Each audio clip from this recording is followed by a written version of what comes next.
Hi friend, we are reading God's story in the chronological order. This is the Holman Christian Standard Version of the Bible, and we're going through it in 52 weeks. And we are finally on week 2, day 1. This is going through Genesis 12 and 13. The Lord said to Abram, "Go out from your land, your relatives, and your father's house to the land I will show you.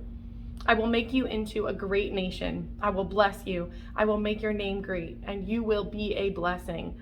I will bless those who bless you. I will curse those who treat you with contempt, and all the peoples on earth will be blessed through you." So Abram went, as the Lord had told him, and Lot went with him. Abram was 75 years old when he left Haran. He took his wife Sarai, his nephew Lot, all the possessions they had accumulated, and the people he had acquired in Haran, and they set out for the land of Canaan. When they came to the land of Canaan, Abram passed through the land to the site of Shechem at the oak of Moreh. At that time the Canaanites were in the land. Then the Lord appeared to Abram and said, "I will give this land to your offspring." So he built an altar there to the Lord who had appeared to him. From there he moved on to the hill country east of Bethel and pitched his tent, with Bethel on the west and Ai on the east. He built an altar to Yahweh there, and he called on the name of Yahweh. Then Abram journeyed by stages to the Negev. There was a famine in the land, so Abram went down to Egypt to live there for a while because the famine in the land was severe. When he was about to enter Egypt, he said to his wife Sarai, "Look, I know what a beautiful woman you are. When the Egyptians see you, they will say, 'This is his wife.'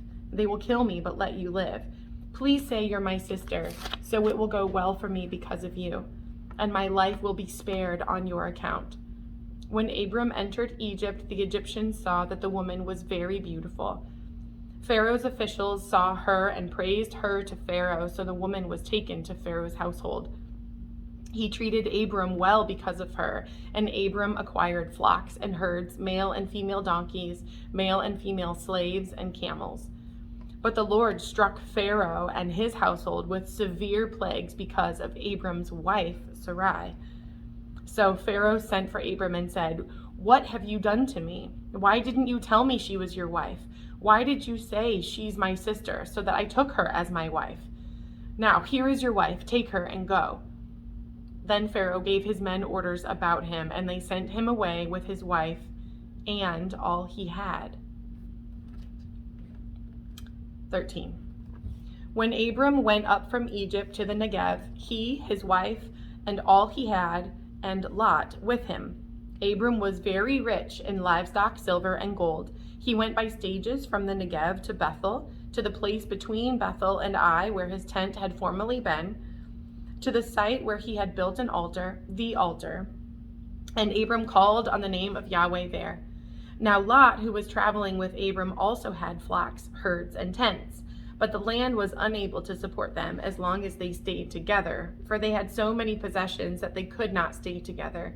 And there was quarreling between the herdsmen of Abram's livestock and the herdsmen of Lot's livestock. At that time, the Canaanites and the Perizzites were living in the land. Then Abram said to Lot, "Please, let's not have quarreling between you and me, or between your herdsmen and my herdsmen, since we are relatives. Isn't the whole land before you? Separate from me. If you go to the left, I will go to the right. If you go to the right, I will go to the left." Lot looked out and saw that the entire Jordan Valley, as far as Zoar, was well watered everywhere, like the Lord's garden and the land of Egypt. This was before the Lord destroyed Sodom and Gomorrah.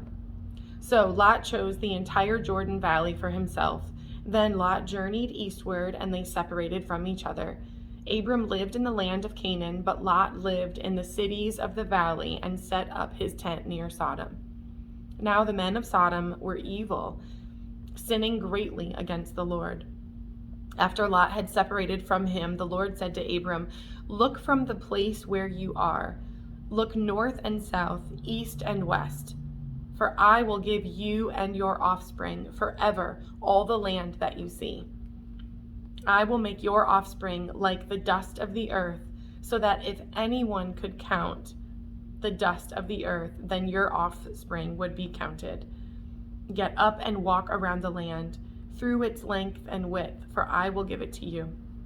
So Abram moved his tent and went to live near the oaks of Mamre at Hebron, where he built an altar to the Lord. I'm excited to see what happens next. We'll see you tomorrow.